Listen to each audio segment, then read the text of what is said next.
Title: Does it work, human? It was all fun and games until she pulled the trigger.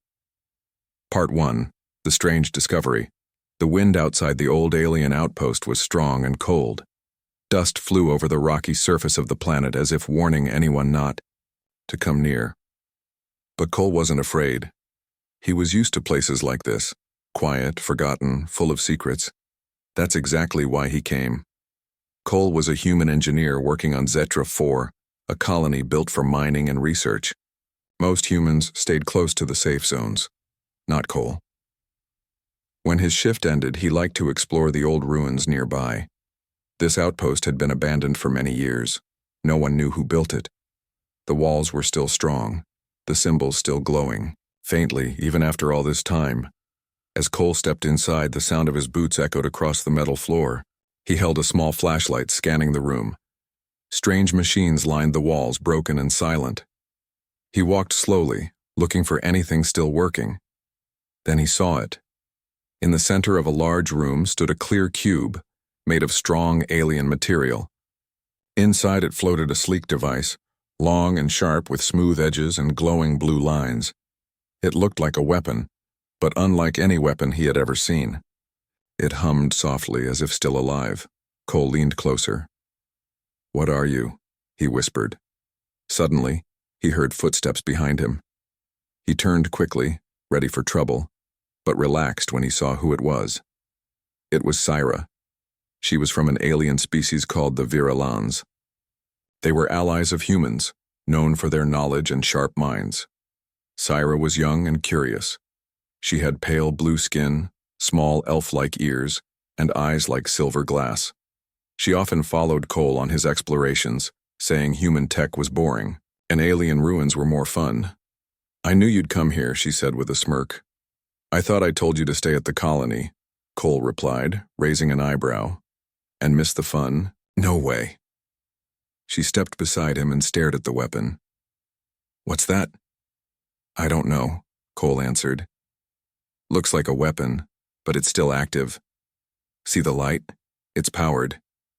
Syra tilted her head. "Does it work, human?" Cole smiled. "That's what I'm trying to find out." Syra placed her hand on the side of the glass cube. The symbols on the cube glowed brighter. Suddenly, a soft click echoed and the cube began to open. The sides folded down smoothly like liquid. The weapon hovered in the air, spinning slowly. Cole stepped back, shocked. "What did you do?" "I just touched it," Syra said, blinking. "It responded to me." The weapon lowered itself toward her hand. She reached out without thinking, and it gently rested in her palm. The blue glow grew brighter for a moment, then settled. Cole was amazed. "It accepted you, like you're the owner." Syra looked at it, smiling. "It's light, it fits perfectly. Be careful," Cole warned. "That's not a toy." Syra grinned. "Relax, I won't pull anything." He moved closer and scanned it with his device.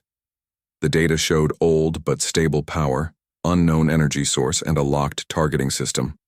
Whatever it was advanced, maybe too advanced. "We need to get this back to the lab," Cole said. "We can study it there safely." "Fine," Syra said. "But I'm holding it." Cole didn't argue. They left the outpost quickly. Outside, the wind had calmed. The two walked across the rocky plains back toward the colony. The sky was dark with clouds, and the sun was low on the horizon. As they walked, Syra kept looking at the weapon. "Why would it choose me?" "Some alien tech is locked to DNA or energy signatures," Cole explained. "Maybe your kind is close to the ones who built this." "That's exciting," she said. "Imagine what else it can do." Cole gave her a look. "Let's not imagine too much. We still don't know what that trigger does." They reached Cole's lab, a quiet place beneath the colony. It was built for experiments, with strong walls and isolation systems. They placed the weapon on a floating platform, and Cole began scanning it again. Syra watched closely. "Still think it's dangerous?" Cole didn't answer right away. "Yes, and I think it's more than a weapon. This thing, it's old, but it feels smart." Syra nodded. "It doesn't hum like a machine. It hums like it's breathing." That thought made Cole pause. Later that night, they sat in the lab eating snacks while the scans continued. The weapon remained silent on the platform, glowing, softly. Syra looked at Cole. "Do you trust me?" He looked at her carefully. "Why?" "I want to test it."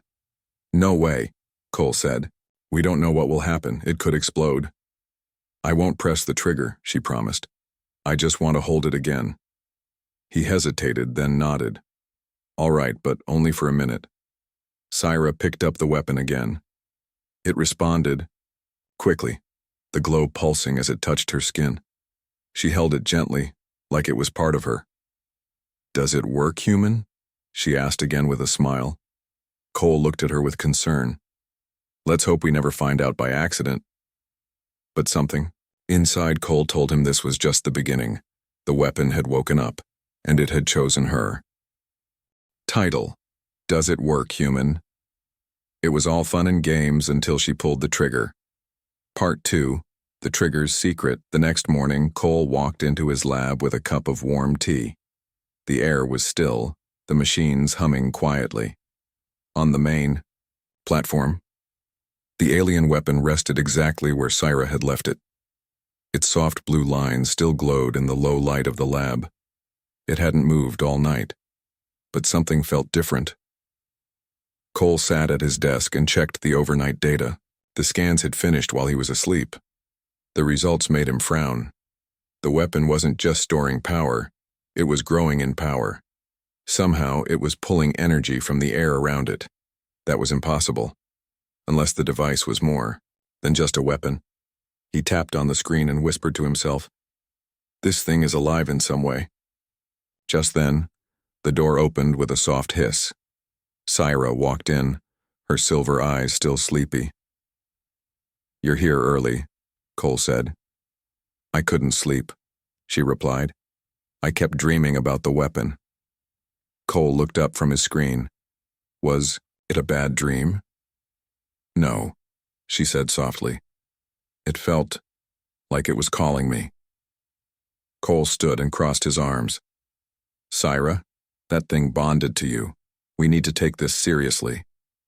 "I am serious," she said. "I want to understand it like you do." He nodded. "All right, but we need to be careful. Let's start with testing its functions. Slowly." Cole set up a series of safety shields and energy barriers in the center of the lab. Syra stood inside, holding the weapon.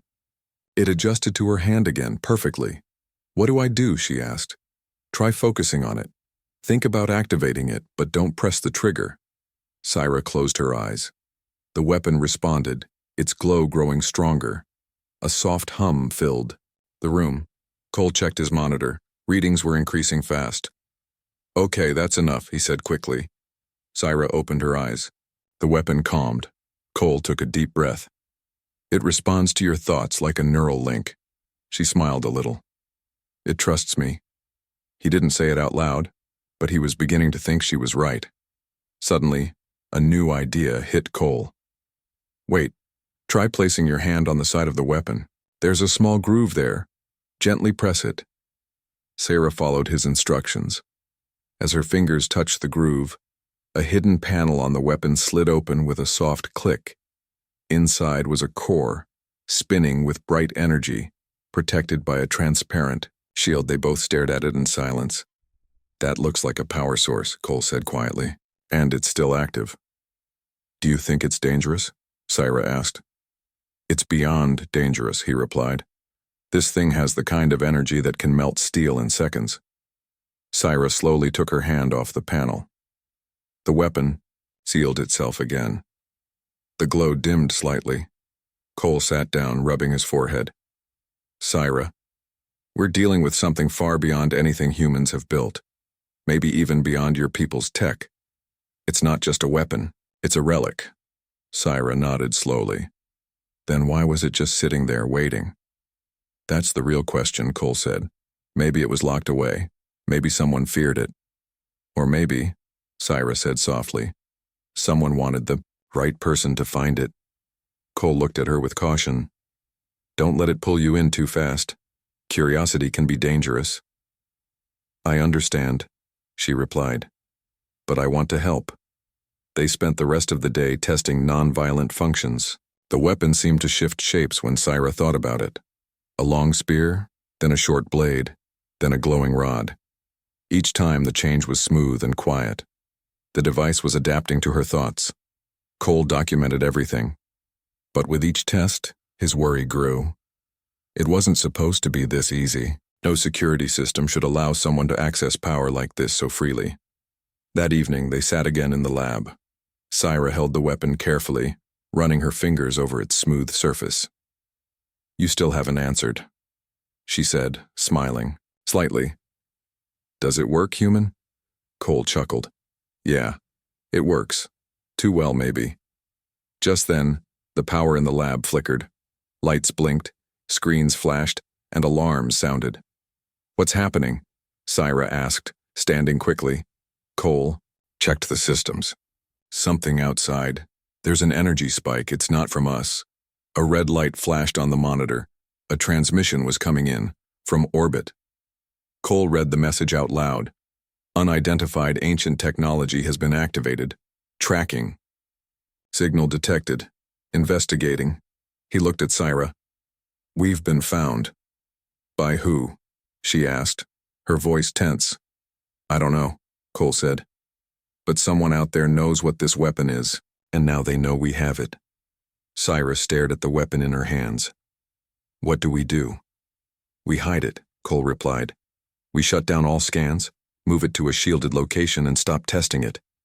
But, no arguments, he said, firmly. You've seen what it can do. If the wrong people come for it. Syra nodded slowly, her hands tightening around the device. That night, they moved the weapon to an underground vault, far below the colony. No signals could get in or out. Cole sealed the door with codes only he and Syra knew. As they stood in the dark hallway outside the vault, Syra whispered, Do you regret finding it? Cole looked at her, then shook his head. No. But I fear what comes next. They walked back to the surface in silence. High above the colony, in the blackness of space, a ship moved quietly through the stars. Its sensors had found something. It had been searching for a long time. On the screen inside the ship, a single word blinked in alien language. Recovered. The game had just begun. The morning sun was hidden behind thick gray clouds as Cole and Syra stood quietly on the edge of the colony's restricted zone. The wind was soft, brushing across the dry land that stretched for miles. There were no mining bots here. No humans. No cameras. Just empty space and the sound of their own breathing. Cole looked at Syra. Are you sure you're ready? She nodded, holding the weapon carefully in both hands. The blue glow inside it pulsed gently, like a heartbeat. I can feel it, she said. It's calm, but it's waiting. Cole checked the safety barrier one more time. He had set up a portable shield dome, a circular force field that would contain the energy if anything went wrong. He had reinforced it with his own power units and added data recorders around the area. Everything was ready. He took a deep breath. This is just a small test, 1 second, one target, no aiming at anything alive. Syra smiled. Understood, human. Inside the dome, a group of solid metal blocks had been arranged. Some were thick, some thin. One was made of old ship armor. If the weapon was real, it would show. Syra stepped into the dome. Cole stood back, watching carefully through his handheld monitor. Remember, don't think too hard. Let it guide you, but keep control. Syra nodded and held up the weapon. It adjusted its shape into something more like a small cannon. Light in her hands, but clearly powerful. The blue veins on its surface brightened. She aimed at the thickest block. Cole's voice came through her earpiece.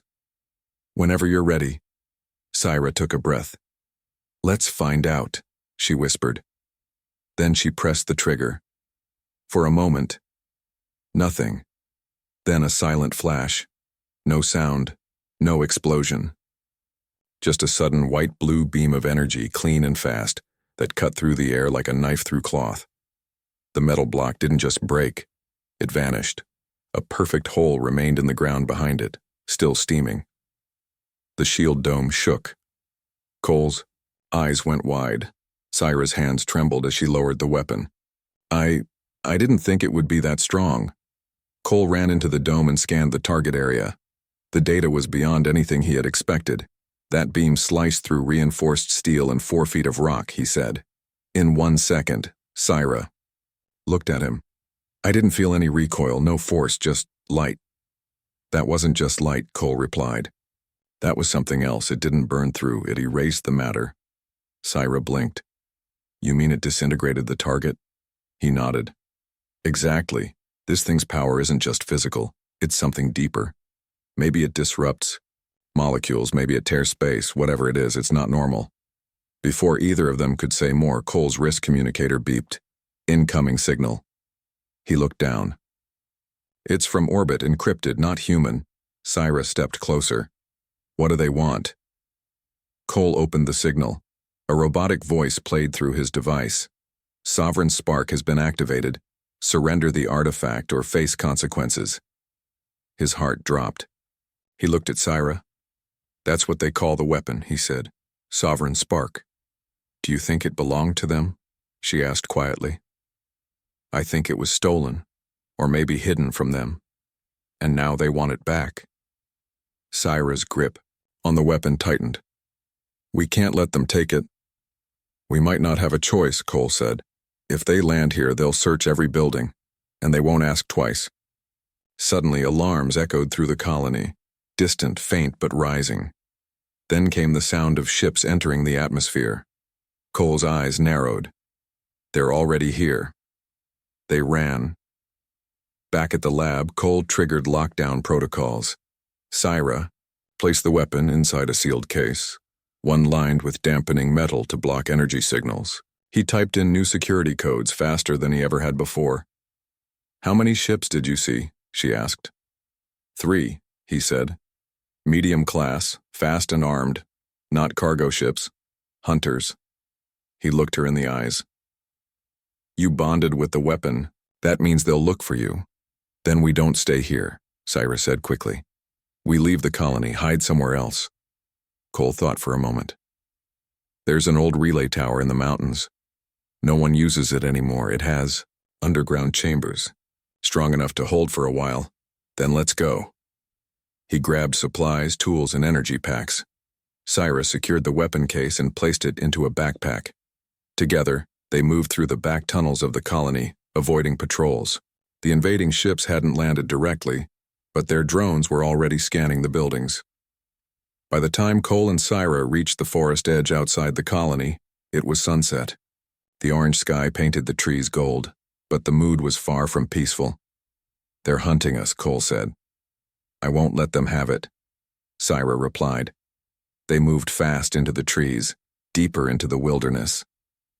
As night fell, they lit a small shielded fire inside a cave. Cole checked his tracker, no signals nearby yet. For the moment, they were safe. Syra sat quietly, the weapon beside her. Cole looked at her. You did well today. She looked unsure. I didn't mean to make trouble. You didn't, he said. You proved something today, that you can handle power and fear. She smiled softly. You're not scared? I'm terrified, he admitted. But I trust you. She looked at the stars above.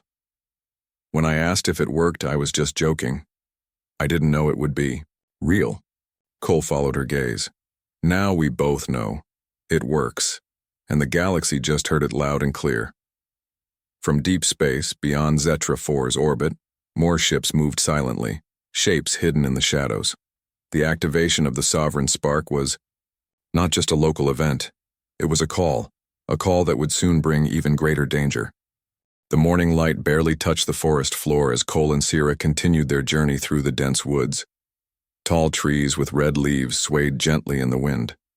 The old relay tower was still another few miles away, hidden in the high mountains ahead. They walked with quiet steps, listening for sounds that didn't belong. Drones, boots, voices. They hadn't spoken much since they left the cave. The pressure was heavy. Somewhere above them, the hunters were watching. And they were searching. Cole adjusted the strap on his pack and looked back at Syra. You holding up okay? Syra nodded, but her face was tight. I'm fine. Just thinking. About the weapon? About everything, she said. This was supposed to be a simple adventure. A little fun. Now we're being hunted. Cole gave her a small smile. Welcome to the human experience. She laughed once softly, then sighed. Do you think we can make it to the tower before they find us? I hope so. If we get inside, I can activate the shielding system. It was built for deep space signals, but I can use it to block scanners. Syra looked up at the sky through the trees. What if they're already watching us? They would have attacked by now, Cole said. They're waiting for something. Or someone. They kept moving. An hour later, they reached a high ridge. From the top, they could see the old relay tower. Tall, rusted, leaning slightly but still standing. Below it, built into the rock, were the underground levels. That would be their shelter. We're close, Cole said. Let's move fast. But, as they started down the slope, a strange noise filled the air. A high-pitched hum. Cole froze. Drone! They both ducked behind a rock. A small black drone zipped across the sky, scanning the ground with a blue light. It hovered in place for a second, then flew away toward the west. Cole stood slowly. They know we're nearby. Syra looked at the trees. Then we run. They reached the base of the tower within minutes.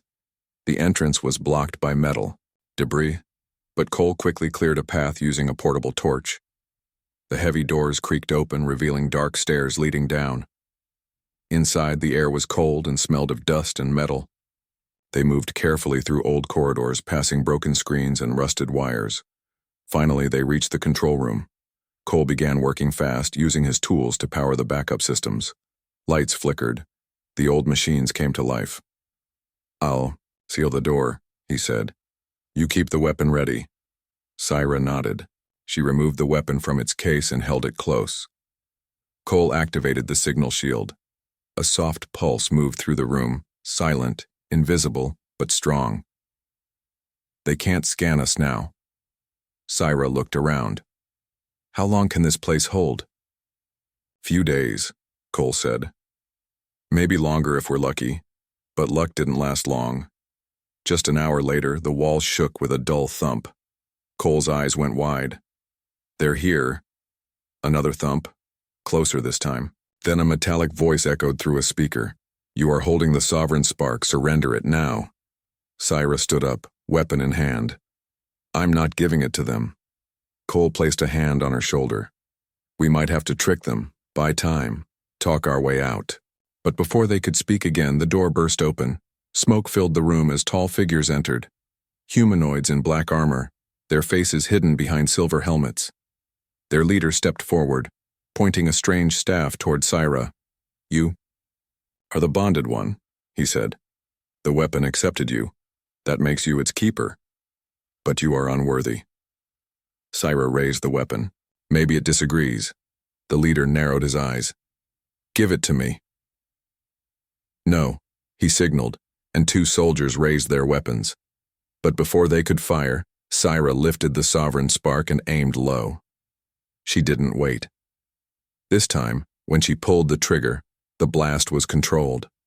A sharp beam of light struck the ground in front of the soldiers, not to harm but to warn. The explosion pushed them back, shaking the floor and knocking one of them off balance. The leader stared at her. You're learning quickly. Cole jumped into action, activating a secondary blast shield around them. Syra, we need to move now. They ran through a side tunnel as alarms blared in the building. The hunters followed, their boots loud against the steel floor. Cole led the way using his memory of the tower's layout. There's a cargo shaft ahead, he shouted. It leads to the upper ridge. Syra kept pace, the weapon glowing in her hand. They reached the shaft and climbed the emergency ladder quickly. As they emerged into the open air again, the sun was beginning to set. The sky was orange and darkening fast. Behind them, the hunters burst from the tower. Cole turned.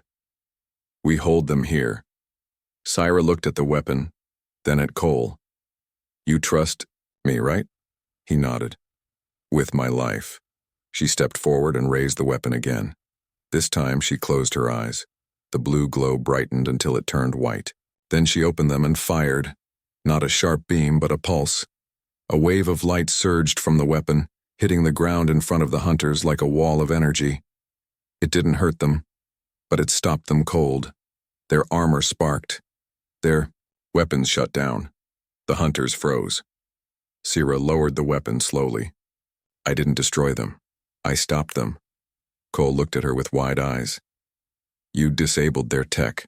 You're learning to control it. The leader of the hunters dropped to one knee. Not in pain, but in disbelief. You are the chosen. Bearer, he said. The spark has judged you worthy. Cole stepped beside Sira. Then leave. She's not giving it to you. The leader stood. This is not over. Others will come. Stronger than us. The galaxy watches now. Then, without another word, the hunters left. Sira turned to Cole. They're afraid. They should be, Cole replied. You just showed them you're not a child playing with a weapon. You're a guardian. She looked down at the sovereign spark in her hands. And now the galaxy knows I exist. Cole put a hand on her shoulder. We'll be ready. But in the shadows of distant stars, more ships began to move. The cold night air was heavy as Cole and Sira made their way through the quiet mountain paths away from the relay tower. The glow from the sovereign spark was faint but steady in Sira's hands. Both of them knew this was far from over. Somewhere, out there, other hunters were moving closer. Cole looked over at Sira. You did well today. You surprised me. Sira smiled but didn't say much. Her mind was on what came next. Have you thought about what the spark wants from you? Cole asked carefully. She paused. I don't know, maybe it wants me to protect something or someone. Or maybe it wants you to change things. The weapon hummed softly like it was listening. Cole stopped and looked at the sky. The stars shone brightly, endless and silent. We can't run forever, he said. We need a plan. Sira nodded. But what can we do? The galaxy is watching. Now, everyone wants the spark. Cole thought for a moment. We use what we have. Your bond with the spark, and my knowledge of tech. Together, we can control it. She looked at him with hope. Cole smiled. Let's try something. Back at the cave near the mountain base, they set up a small lab with portable equipment. Cole connected devices to the weapon, reading its energy and signals. Sira held the spark tightly, focusing her thoughts on it. Ready? Cole asked. Sira nodded. With a careful breath, she pulled the trigger once more. This time, the weapon released a controlled pulse that spread around them like a wave of energy. It didn't harm anything but created a shield that blocked all outside signals. Even the distant watchers couldn't detect them. Cole's face lit up. It works. You can control it. You made it a defense, not a weapon. Sira smiled softly. I feel connected to it. Cole stood beside her. It's more than a tool, it's part of you now. Suddenly the ground trembled. Cole looked up, tense. They found us again. Outside, distant ships moved fast through the trees, landing near the cave. Cole quickly sealed the entrance with energy barriers. Sira raised the spark, ready. The hunters arrived in force more than before. They moved carefully, weapons drawn, scanning the area. The leader stepped forward. You hide, but the sovereign spark cannot hide forever. Sira stood tall. It, belongs to me. I will not give it up.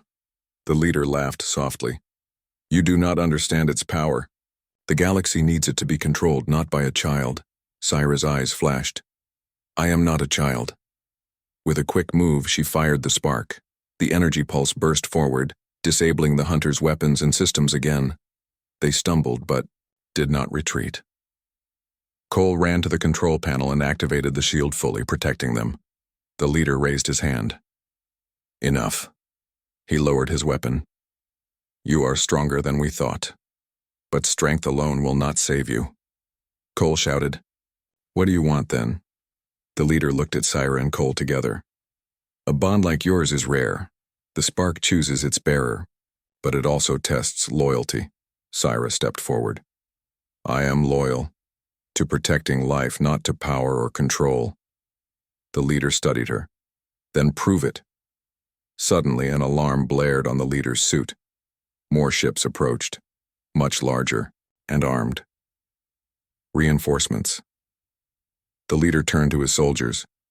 We retreat, for now. They vanished into the forest shadows. Cole exhaled deeply. That was close. Syra looked at the spark. They will come back. Cole nodded. Yes. But now we know we can fight. Days passed. Cole and Syra worked together, learning more about the weapon's secrets. It could shape energy, protect, and attack, but only when Syra allowed it. They developed trust, not just between them, but between Syra and the spark. One evening, as the sun set behind the mountains, Syra looked at Cole. Does it work, human? He smiled, knowing exactly what she meant. Yes, he said softly. It works. And so do you. She smiled back, holding the weapon close. Together they stood ready, not just to survive, but to change the future. The galaxy had heard the call of the sovereign spark. Now it would see the strength of a human and an alien united.